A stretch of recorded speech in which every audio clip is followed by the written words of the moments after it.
she ends up making the comment, I wouldn't mess with you if you were the last man on earth. Guess what? He may not be the last man on earth, but he's the last man you're gonna see in a while. So what's up?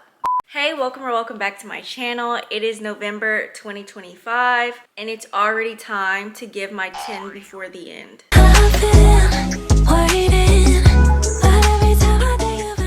Now, I was strategic this time, okay? Because I do not want to fail.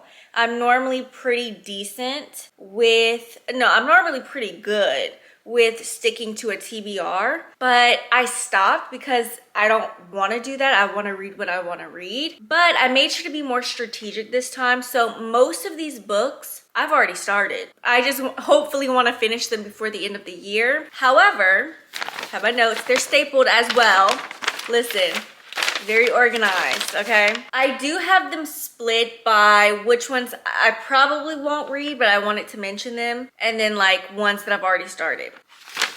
Let's start with the 3 books that there's a high chance I will not read. Starting at number 10, right, and make our way down. Please Don't Go. I got this recommendation from a mutual of mine. I will put a picture of her. This is very long. Like, I'm talking about over 500 pages, almost 600. I think it's like 588. Yeah, I do not like long romances. However, her recommendations normally eat. Okay, so I want to give it a shot. So Josephine and Daniel have an encounter on Christmas. Seriously? Don't do that again. Josephine and Daniel have an encounter on Christmas Day. Things occur. By morning, she's gone. So I'm assuming it might be a one-night stand, maybe. By morning, she's gone. She wants to forget him. He wants to remember her. As fate will have it, they end up being in each other's class. I guess they're in college. I would assume so. And yeah, I think they end up being partners in like hiking or something like that. They have things that they're trying to work through. Number 9 is Heartsick. Oh, I did grab it. Number 9 is Heartsick by Christina Forrest. If you saw my cruise vlog, you will know that I mentioned I was gonna bring this with me and read, girl. I read 6 pages.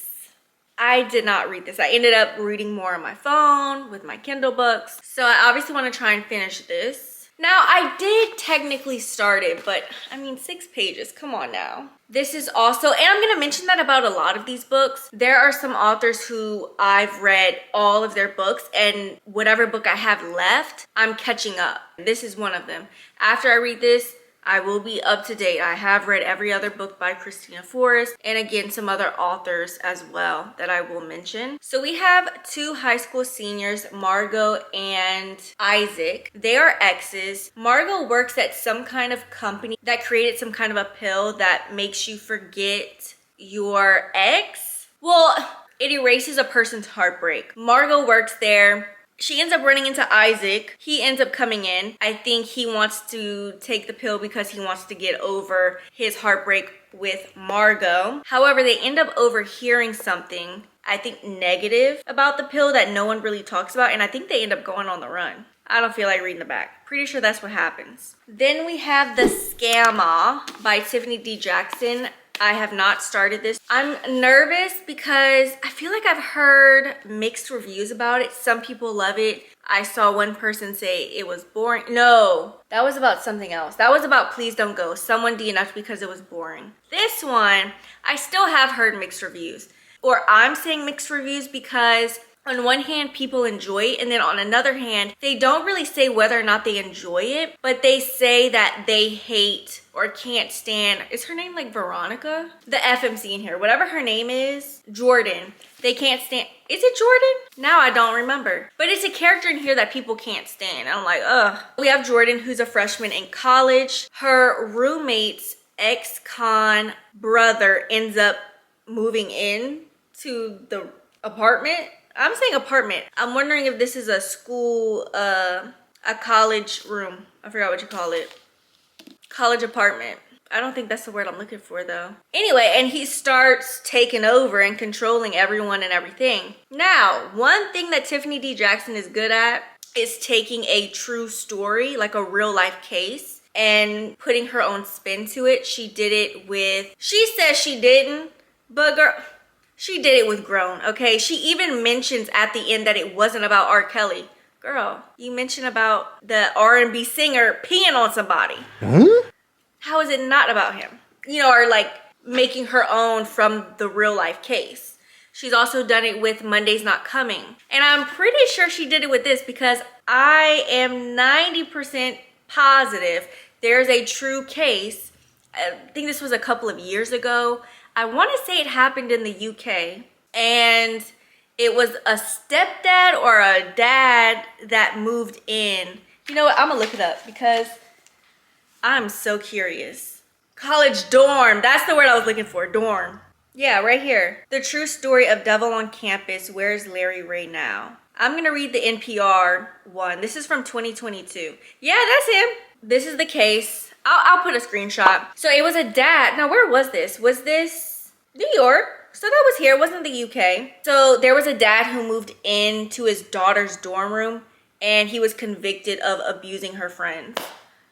When I read the synopsis before I bought the book, I was like, wait, this sounds very familiar. I'm wondering if she used that for inspiration. Because again, I know she's done it before. So that was the first set. The second set consists of 2 books that I haven't started, but there's a higher chance of me reading those 2 versus the first 3 that I mentioned. The first one is Sugar. Now this is by Mia Ballard. I am planning on doing a author taste test because she has 2 books on KU. Sugar is a story about a femme fatale hooked on love and acid in this gripping tale of 1970s suburban chaos where nothing is as it seems. I love the cover, by the way. The second book is Release Me by J.L. Seegers. One, I would like to read another J.L. Seegers book before the end of the year. And 2, I would also like to continue the New Haven series. So this is book number 6 if you're following the timeline order of the New Haven series, which you can find on her page. That is the order that I'm following. So I honestly don't care about the summary. I do not care. The only thing I will say, I think I have 3 more books of hers to read as far as like what's already published. So I have, and they're all part of the series. This one, another full length, and then I believe Speak, which is a novella, which I think Speak is after this one, or is it last? I don't know. I don't even know if this series is complete or not. I have no idea. This book and the other 2, I'm not familiar with the main characters. I don't remember them being mentioned, but I really don't care. I'm gonna read them regardless. And then my last category consists of all the books that I've already started. I just need to now finish them before the end of the year. So we have The Trees. I just started this today by Percival Everett. This is the same author that wrote James. He has a bunch of other books. However, I've always planned for either The Trees or James to be my first book of his. It's gonna be The Trees because James is on hold, okay?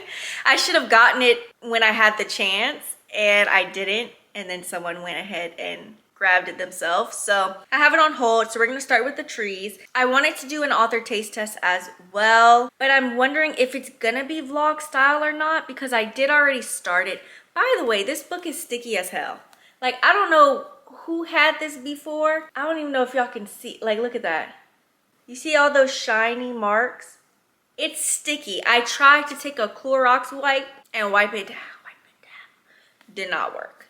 It's still just as sticky as it was before. And they better not say anything because I got the book like this. If y'all know, I had mentioned on my TikTok probably 2 years ago now. At the library, they tried to get me to pay $20 for a book that was water damaged. I didn't do that. I got it like that. I was not paying that. And didn't. They better not do the same thing about this one because I got it like that. And I was like, why is this so sticky? This is historical and I love a good historical fiction. So we have a pair of detectives that go to Mississippi to investigate brutal murders where they keep finding a second body that looks oddly familiar. And this second body is a man that resembles Emmett Till. Now I say man because that's what they said on the back, but technically Emmett Till was not a man. I believe he was 14, so yeah. But anyway, I'm just realizing that. After these detectives meet the lovely people of this small white town. This leads them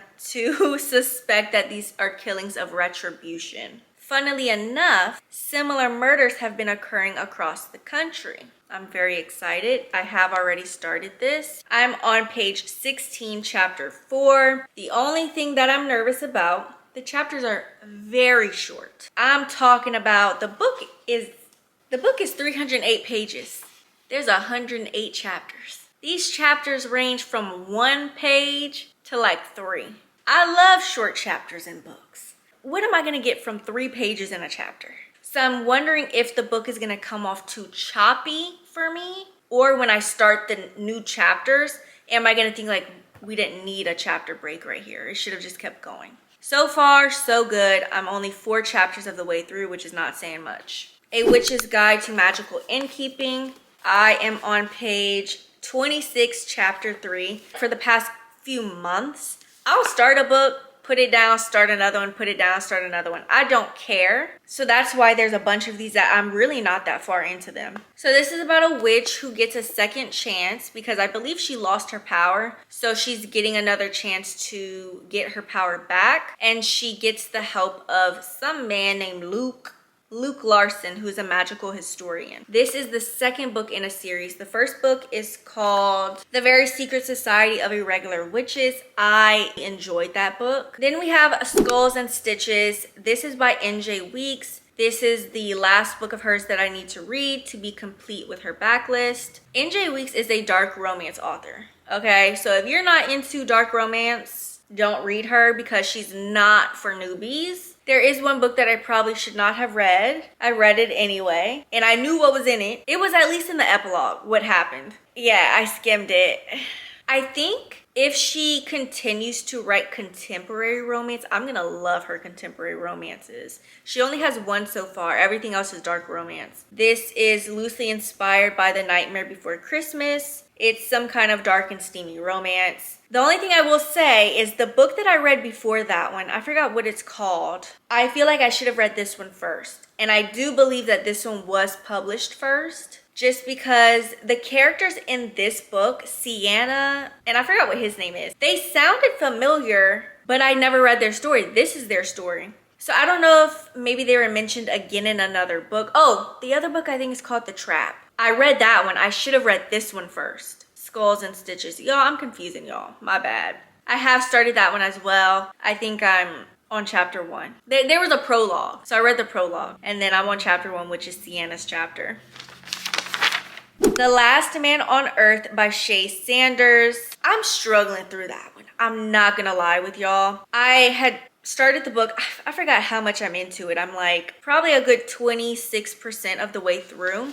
I love the first chapter. The first chapter begins in our FMC's POV, and then we get to the MMC, and I'm like, who is this? And I don't like this man. You know, this is my first impression, and I'm not liking you. So that's not a good sign. However, I obviously got through about, you could say 30% of it, and it gets a little better. So this is a survival romance, something like that. This takes place on a plane, okay? It's going to crash. Prior to the crash, it is holding a rapper and his entourage. They are on the way to some kind of island. I don't remember which one. He is getting married that weekend. So there's a pilot and a co-pilot. There's our flight attendant. Now, he ends up making a pass at her. Mind you, he is getting married, but as you read it, you find that he's really just marrying her to marry her. He feels, honestly, it sounds like he feels forced to marry her because she's constantly talking about, like, I don't know, she's talking about her issues, and he felt the need to propose. He also has a son. Is it a son or a daughter? I want to say it's a son. With her, I'm like, throughout this entire thing, like, are you not thinking about your child? But then again, I mean, not everyone is fatherly. Not everyone is motherly. You would think it does, but it really doesn't come natural for some people. But anyway, he makes a pass at her. She ends up making the comment, I wouldn't mess with you if you were the last man on earth. Guess what? He may not be the last man on earth, but he's the last man you're gonna see in a while. So what's up? Because you said this, and now this has happened. So that's why I wanted to read it. And I've been struggling through it. And then my last book is an audiobook. It's Allison Stoner's memoir. I have no summary for it. It's her memoir. I couldn't even tell you how much of it I listened to. I don't think 50%. No, I'm curious. How much of it did I get through? But I haven't been listening to my audiobooks at work. And then when I get the opportunity to, I don't want to. But also with this one, I didn't end up renewing it. So I just let it go away. 22%, that's it? I wonder if I got a little further and just when it expired, I didn't get where I stopped. But I wouldn't be surprised if it's 22%. Now that one, there is a high chance of me finishing it because out of all of these books, there's no reason for me to not finish that book by Allison Stoner, okay?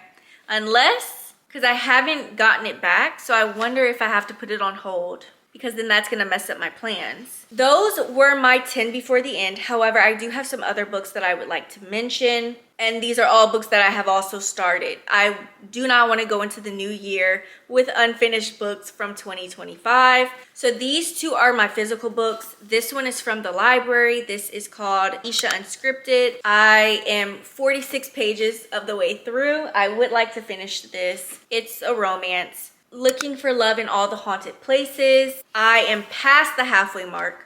I'm on chapter 24, page 220. There's no reason why I should not finish this as well. This is also a romance. I have read this. I've read both of these authors before, actually. And then I will also post a picture of what my Kindle Unlimited library folder looks like because the rest are going to be ebooks that I've started. And there's no reason why I have novellas that I have still not finished. Because what are we doing? And I've been reading, just not those books. That's it for today's video. Comment down below this emoji and I'll see you next week.